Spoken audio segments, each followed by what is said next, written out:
Durant ces 2 derniers mois, j'ai passé des heures à coder, j'ai appris le fonctionnement du langage de code Python pour à la fin faire un jeu digne de ce nom.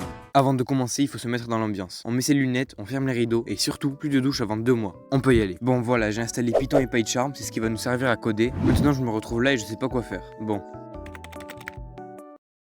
Hey bien, salut à tous, c'est Graben et la programmation information Python, mais à la particularité et lorsqu'on Ok, j'ai à peu près compris, mais je sais toujours pas quoi faire avec ça.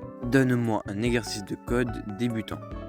Ok, on va faire ça. Pour vous expliquer les bases, ça c'est mes fichiers, ça c'est là où tu écris ton code, ça c'est là où il s'exécute. Il se lit de façon linéaire, il exécute toutes les actions que tu as inscrites.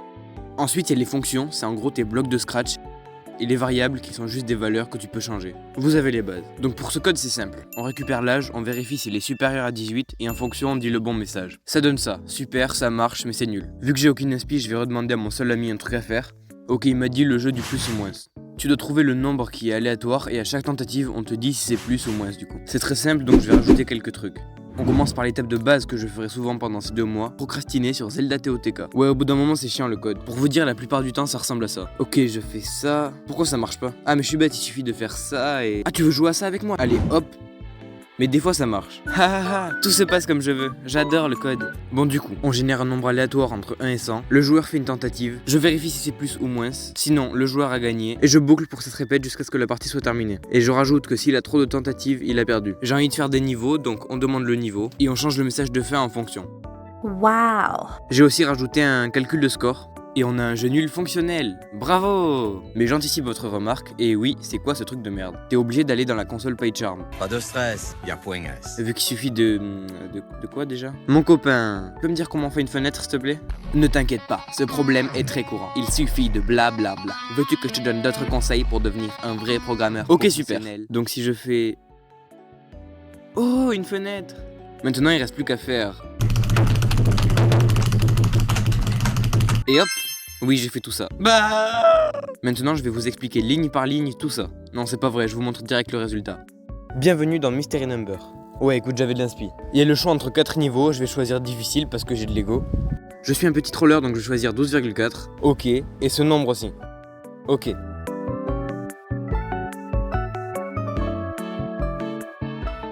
J'ai gagné. Donc j'ai aussi ajouté un meilleur score qui reste d'une partie à l'autre. Et quand on propose 67... Hop, je me mets les gènes alpha dans la poche. Oui, mais c'est pas du tout optimisé et en plus il y a plein de bugs hyper évidents. Je m'en fous, voilà, je m'en fous. J'ai passé tellement de temps à faire cette vidéo de merde, je me souviens même plus de tout ce que j'ai mis. Maintenant on va passer à la partie plus chill de la vidéo. Bon, en vrai déjà c'était pas exactement comme ce que je pensais. Quand t'apprends, ça du temps tu écris, tout ça du temps tu réfléchis, et le reste bah tu demandes à ChatGPT de t'expliquer. Parce que je pense à un truc à rajouter dans mon programme, mais il faut 10 nouvelles notions pour écrire 3 lignes. Et chaque morceau de code s'empile sur un autre. Du coup ça fait un beau gâteau de merde. Et plus t'avances, moins tu comprends. Au début, t'as tes 4 lignes, c'est ok, mais après tu te demandes comment ton vomi organisé peut fonctionner. Ce qui est cool, c'est que tu te sens comme ce gars. Je suis trop stylé, si je continue comme ça, je vais hacker la NASA. Oui, c'est ça. Il le sait pas encore, mais il a oublié une parenthèse à la ligne 27 et il va chercher une erreur pendant 30 minutes. Il y a même pas besoin de le vivre pour comprendre que ça fait câbler. Comme point positif, on pourrait dire que c'est gratuit.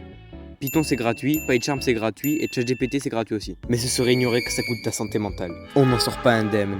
Aucun rapport si la vidéo a moins de 600 vues, je tue un lapin. Mais non, c'est pas grave, il faut persévérer mec, les résultats n'arrivent pas tout de suite. T'as pas l'air de savoir ce que ça représente 2 mois. Ça représente exactement 1440 heures, soit 86 400 minutes. T'es qui toi? Ton côté neuil. À force de faire des activités de neuil dans le noir, j'apparais. Ah, tu fais bien de le dire. Ah!